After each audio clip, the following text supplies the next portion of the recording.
Hi, I'm Sia. I was 2 weeks into my exchange at this point. Orientation week felt like a movie, played at 2 times speed. Maximum socializing, speedrunning societies, everything. And then week 2 hit. The campus is still unreal, but suddenly I'm like, why do I still feel a bit lonely?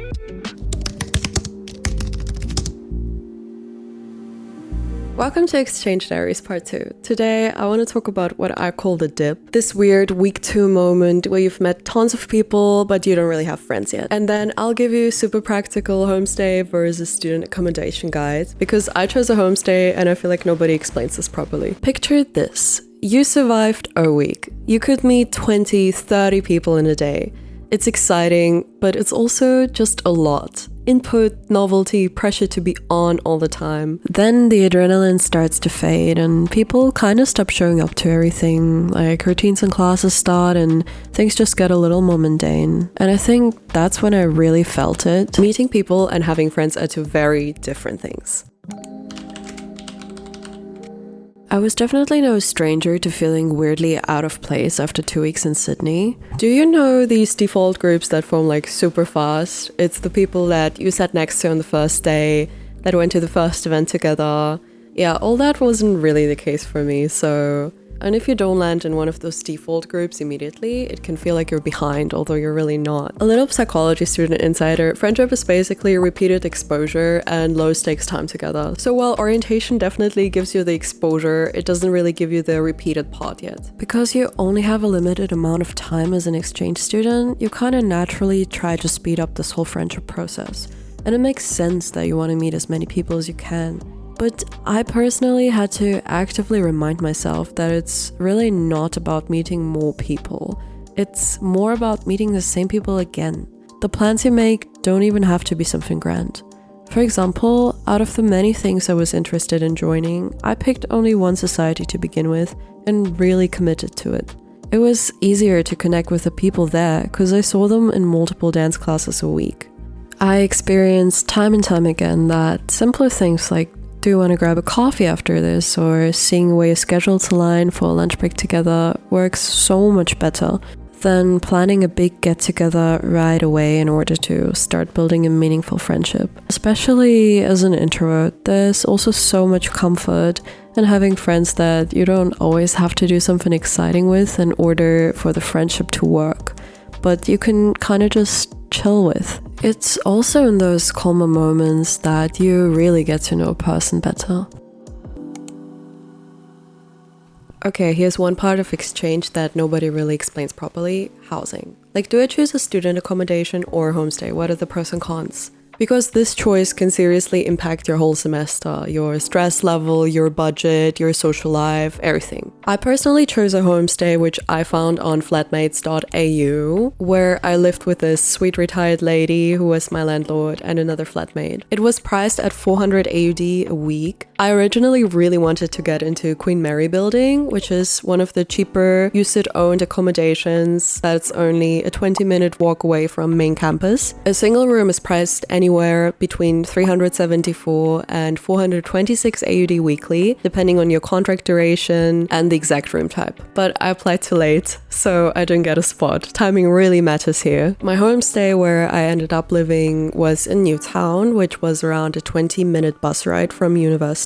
And here's something that people really underestimate, which is the commute. So I paid about 2 AUD for one bus ride into one direction. The price can vary depending on distance and time of the day. My semester had 13 weeks of uni. I had classes 4 times a week, and a one-way bus ride to uni was about $2.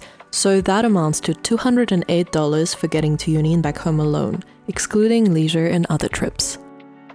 So when you're looking at housing options and calculating your budget, definitely keep that in mind. Look at commutes. Also, here's a weird but important tip. Apply early for student accommodation, but don't apply too early for homestays. Here's why. I stressed about housing months in advance. Literally, why is it impossible to get a flat? a lot of the homestay listings wanted you to text them 2 weeks before arrival and really preferred in-person inspections over online ones. So I was panicking way too early for no reason. I texted like 50 people and all replied the same way. Then literally 2 weeks before I flew out of Germany, I got an offer. Now, socializing is often where student accommodation has a clear advantage over homestays. Because I visited a friend at Queen Mary building a couple times. She was having this party and I realized there were just a lot of big open spaces, like a bunch of community areas, the shared kitchen.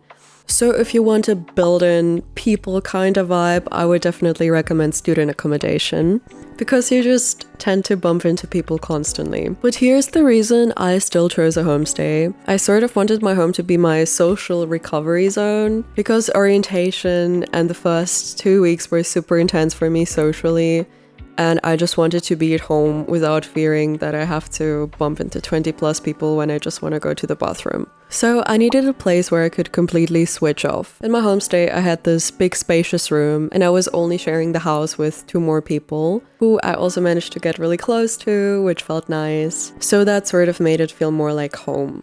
And my host mom, I like to call her host mom, was genuinely the sweetest person. She made me feel super welcome. She even would take my flatmate and I on little trips to Royal Botanic Garden and other places. And she could also provide guidance about new things in Australia if I had questions.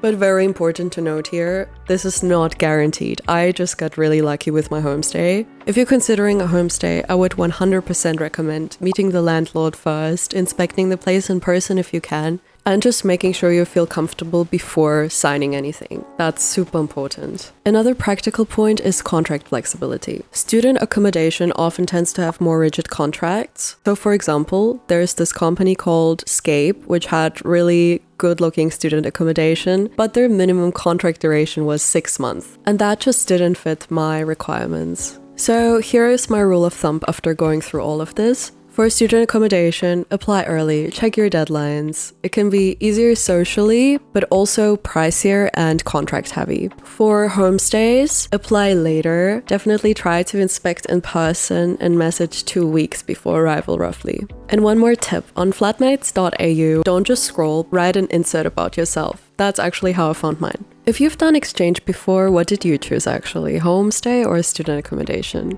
And would you choose that again? Because everyone's best option is totally different, so I'm genuinely curious. So that's it for episode 2. The dip is real, and housing choices are way more about matching your needs than what is the best option. If you've had an exchange experience yourself, then feel free to share if you've experienced the dip before or you managed to find friends right away. In the next episode, I want to dive more into study load and mid-semester break. I'll see you then.